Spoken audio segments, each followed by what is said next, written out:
জীবনে first time cake ডেকোরেশনের ভিডিওটা রেকর্ড করতে চাইলাম। আর এত ঝামেলা হইলো, মানে কেক স্লাইস করতে যেয়ে হাত কেটে গেছে।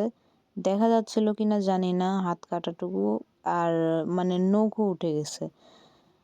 তো কেক স্লাইস করতে যেয়ে হাত কেটে গেছে, কেউ যদি শোনে যে মানে কেক বানাইতে যায় হাতটা পুরা বাদ দিয়ে আমি হাত কাটছি, তাহলে মানুষ হাসবে যে কেক বানাইতে যায় হাত কাটে। কিন্তু আসলে যারা বোঝে, মানে যারা কেক ডেকোরেশন করে, এটা শুধু একটা বেকারই বুঝবে যে কোথায় হাত কাটতে পারে আসলে।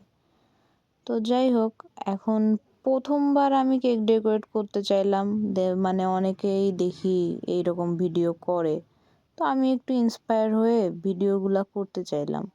বাট এত হ্যাসেলে পড়তে হবে আমি মানে ভাবি নাই। প্রথমে তো হাত কাটলো, তারপরে কেক বানাইতে বানাইতে এই যে দেখুন, মানে ক্রাম কোট না করেই আমি পুরো কেকটা ডেকোরেশন করে ফেলতেছিলাম। পরে মনে পড়লো, আরে আমি তো ক্রাম কোটই করি নাই, দেখি ক্রামসগুলো উঠে উঠে আসতেছে। দেন আমি আবার ক্রিম উঠিয়ে রেখে দেন আমি ক্রাম কোট করে নিছি। তারপরে আবার কেক ডেকোরেট করতে করতে দেখি যে কেকের বোর্ডটা কেকের থেকে অনেক ছোট হয়ে গেছে। আমি চাইলে এটা রিপ্লেস করতেই পারতাম, আর একটা মানে বড় বোর্ডে দিতে পারতাম, কিন্তু দেইনি। কি আমার আর ভালো লাগতেছিল না, মানে এত হেসেল হয়েছে। কেক বানানো, ডেকোরেট করা যথেষ্ট ঝামেলার কাজ বা যথেষ্ট কষ্টের একটা কাজ। তার উপর আমি মানে অনেক টায়ার্ড ছিলাম। হুটহাট করে আমার কাছে অর্ডার চলে আসে। মানে আমি যে একটু মেন্টালি প্রস্তুত থাকবো যে আমার কেক বানাইতে হবে, আমার এনার্জি সেভ করে রাখতে হবে, এরকম কোনো চান্সই থাকে না। আমি কতবার করে বলছি যে কেউ যদি আমাকে কেক অর্ডার দাও, অন্তত আগের দিন আমাকে বলে রাখো, যাতে আমি আমার এনার্জিগুলো সেভ করে রাখি। কিন্তু না, কেউ এরকম করে না আমার সাথে।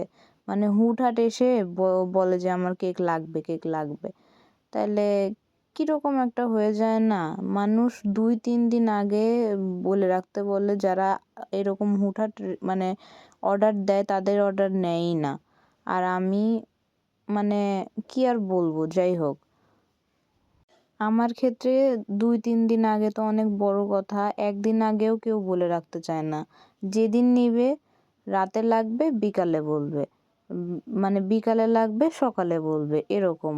এমনও হয় মানে এমনও পরিস্থিতিতে হয়তো পড়তে হবে যে আমি কেবল একটু ঘুমাইছি সারাদিন জেগে, তখন মানে অর্ডার চলে আসবে। আর আমার অবশ্যই অর্ডার ফেলে দিতে ইচ্ছা করে না। দেন আর কি করার। পরে দেখুন, এখন আবার গানাশটাও না একটু বেশিই ঠিক হয়ে গেছিল। এমনিতে শীতকাল তো গানাশ আরও ঠিক হয়, কিন্তু এটা আমি কেকের উপর দিয়ে এটাকে ছড়িয়ে দিব, তো সেই অনুযায়ী এটা আরেকটু পাতলা হওয়ার দরকার ছিল।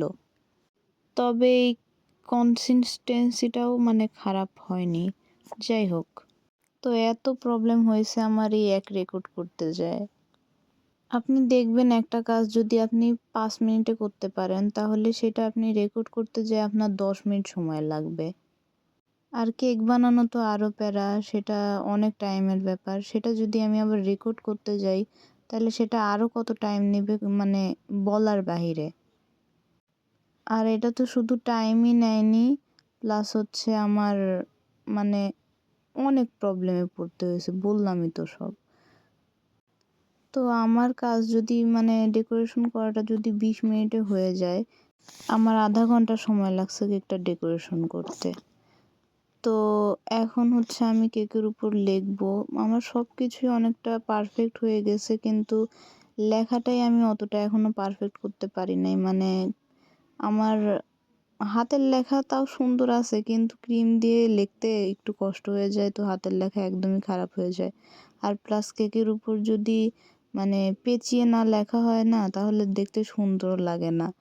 তো নর্মাল লেখা তো যায়, পেঁচিয়ে তো লিখতে পারি না, কোনোদিন তো সেই প্র্যাকটিস করা হয়নি। তো অনেক কষ্টে আমি পেঁচিয়ে লেখার চেষ্টা করছি, এজন্য একটু মানে লেট হচ্ছে বা ভুলভাল হচ্ছে। ক্রিম উঠে উঠে আসতেছে, এই করতেছি সেই করতেছি। পরে তাও কোনো মতন করলাম। যাই হোক, কাস্টমারের ভালো লাগাই ফ্যাক্ট। তো নাম লিখে দিলাম এবং ২ সাইডে ২টা লাভ দিয়ে দিয়েছি, এবং আপনাদেরকে এখন ফাইনাল লুকটা দেখাবো। এখানে দেখাইতে চাইছিলাম কিন্তু পারি নাই। তো এই যে আমার কেকের ফাইনাল লুক, কেমন হয়েছে আপনারা বলবেন। Thank you.